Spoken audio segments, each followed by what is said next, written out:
नागपूरमध्ये खंडणी प्रकरणाला नवे वळण मिळाले आहे। सामाजिक कार्यकर्ते गौरव उर्फ विकी पांडे आणि जितू कुंदवानी यांनी पत्रकार परिषद घेत आपल्यावरील खंडणीचे आरोप फेटाळून लावत ते पूर्णपणे खोटे असल्याचा दावा केला।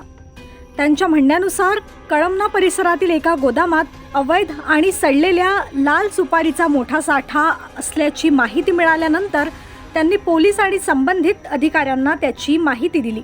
घटनास्थळी माध्यम प्रतिनिधीही उपस्थित होते आणि संपूर्ण प्रकाराचे चित्रीकरण तसेच कॉल रेकॉर्डिंग सारखे पुरावे आपल्या ताब्यात असल्याचा दावा त्यांनी केला।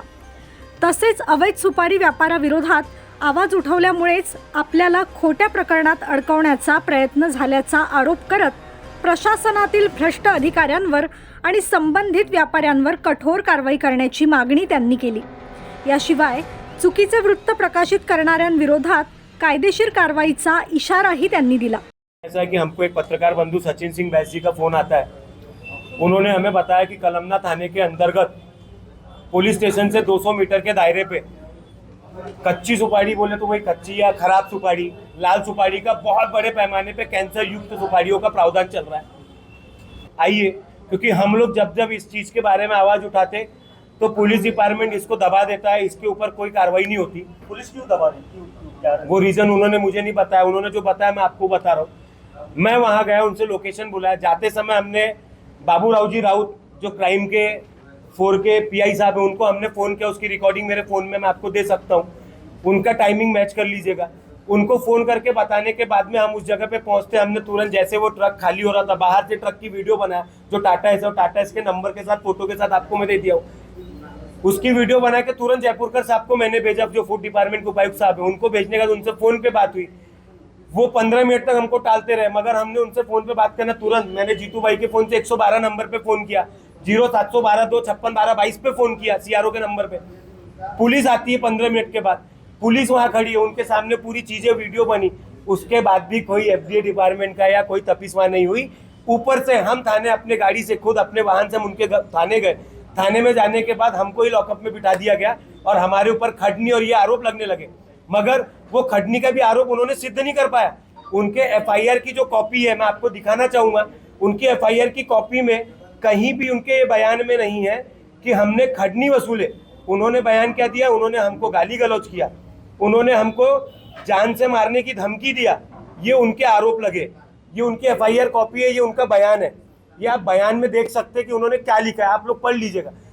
ये आरोप लगाए 294 और 329 कुछ तो भी हमारे ऊपर कलम लगी, मगर पूरे प्रिंट मीडिया में ये छप रहा है कि हम अवैध पुलिस बनकर गए। और पुलिस बनकर जाने के बाद हमने वहाँ पे उनसे वसूली किया। वसूली के शब्द तो उनके बयान में नहीं है। और पुलिस नहीं, उनको ये नहीं समझा, उनको बताया पूरा नाम क्या, crime convince and intelligence council, ये बताया उनको। वो बोलते कि क्राइम वाले बन के गए, ये उसका सर्टिफिकेट। और ये आई कार्ड माननीय श्री काले साहब के पास में आई कार्ड हमने देकर आए कि आप इसकी पूरी जांच करो। ये अगर फर्जी होगा तो आपको जो कार्रवाई होगा हमारे ऊपर कार्रवाई करना। ये इनका था, ये वहाँ थे स्वयं, इनका ये वहाँ जमा किए हमने। अगर हम गलत होते तो छुपा लेते थे, ये देते क्यों थे उनको? और बाकायदा पूरा इसमें रजिस्ट्रेशन नंबर से लेके हर चीज़ है, आप चेक करवाइए सर। पिछले बार भी वो एक पत्रकार बंधु थे, जब भांडेवाड़ी का हमने रेड किया था तब भी ये कार्ड हमने दिखाया था। उस समय क्यों नहीं आरोप लगा इस पे, इस बार क्यों? और वो क्राइम पुलिस वाला नहीं, ये चीज़ है सर। और ये आई कार्ड उनके जमा है। आप एक बार पीआई साहब से भी फिर से रिटर्न बाइट लीजिएगा और पूछिएगा कि ये चीज़ आपके पास है कि नहीं है। पुलिस ने क्या बोला? पुलिस ने जो बयान दिया कि 112 पे फिरियादी ने फ़ोन करके बुलाया। अगर उनने फ़ोन कर, जैसे हमने आज पुरावे आपको दिए कि हमने फ़ोन करके बुलाया, अगर उनने फ़ोन करके बुलाया तो उसका पुरावा वो दे दे। आप वो टाइमिंग और नोट डाउन मैच कर लीजिए कि उन्होंने बुलाया कि हमने बुलाया। वो तो सीधा बोल रहे कि हम थाने में जो 20-20 हज़ार दे रहे तो किस बात के दे रहे? ऐसे कैसे पुलिस हमारे? 20,000 कौन दे रहा है? वो दीपक दरियानी जो उस फैक्ट्री के मालक है, ये उन्होंने वहाँ चिल्ला के बोला है। राजू घनसानी जो शांति नगर में रहते, सुपारी व्यापारी के जितने लोग हैं उनसे वो कलेक्शन करते। पुलिस स्टेशन में कलमना में आके उन्होंने कुछ पत्रकारों के सामने बताया कि मैं व्यापारी अगाड़ी, सुपारी व्यापारी अगाड़ी का मैं अध्यक्ष हूँ। उन्होंने ये वहाँ पे डेपुटेशन भी शायद दिया है। वो सबसे 20-20 हज़ार इकट्ठा करके, कोई क्राइम के रिटायर्ड ऑफिसर है राजेश ठाकुर साहब, उनका उन्होंने वहाँ नाम लिया है, उनको हम 20-20 हज़ार इकट्ठा करके पूरे को सेट करने के पैसे देते।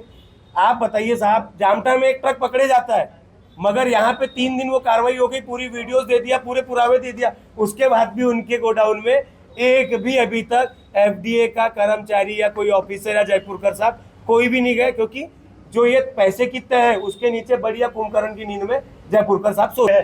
हाँ, पूरी तरह से मिली भगत दिख रही है। आज का पेपर आप उठा के देखिए, युग धर्म में क्या आया है।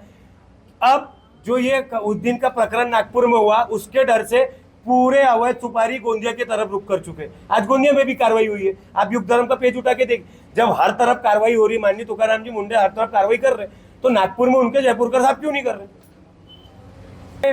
बराबर हमें भरोसा है, जो उनके बारे में मैं आज तक सुनते आया हूँ, तुकाराम जी मुंडे साहब के बारे में हमने उनकी कार्रवाई को देखा है, हमें पूरा भरोसा है। इसलिए हमने इस पूरे प्रकरण को माननीय तुकाराम जी मुंडे साहब को भी भेजा है।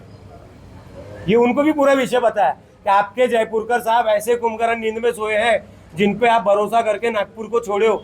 ये इस तरह की वाहियात हरकतों में लिप्त है और अच्छी खासी मोटी रकम लेके कुंभकर्ण की नींद में मस्त सोए हुए लोगों को कैंसर की भयानक स्थिति और भयानक बीमारी देने में पूरा से पूरा हाथ सुपारी व्यापारियों के साथ में, जो ये अवैध सुपारी व्यापारी, गंदी सुपारी व्यापारी, उनका। और मैं अभी एक शब्द और ही बता दूं, आप लोग शायद उस पर सवाल करोगे, ये सुपारी व्यापारी नहीं है, ये कैंसर युक्त गंदी सुपारी जिहाद का एक प्रकरण बनते चले जा रहा है। इसकी आप खंगालना, जामठा के केस में जो गाड़ी पकड़े गई है वो माल कहाँ से आया है? इंडोनेशिया से वो माल आ रहा है।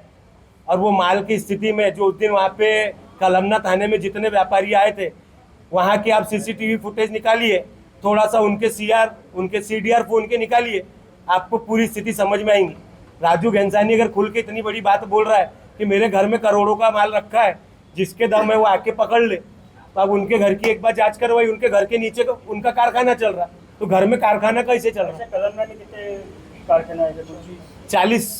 35 से 40 की स्थिति में अभी जो हमको जानकारी आई है, ये वहाँ पे ऑलरेडी उस एरिया में शांति नगर और कलमना जैसे एरिया में ये चल रहा है। म्हणजे सड़ी सुपारी पूरी सड़ी। अरे सर, मैंने वीडियो दिखाया नहीं आपको सर, आप ही इसमें समझ सकते हैं। आप कल जब कुछ डीसीपी ऑफिस में जब हमको लेकर गए, हमने दिखाया उनको, तो उन्होंने तो डायरेक्टली बोल दिया कि हाँ ये है,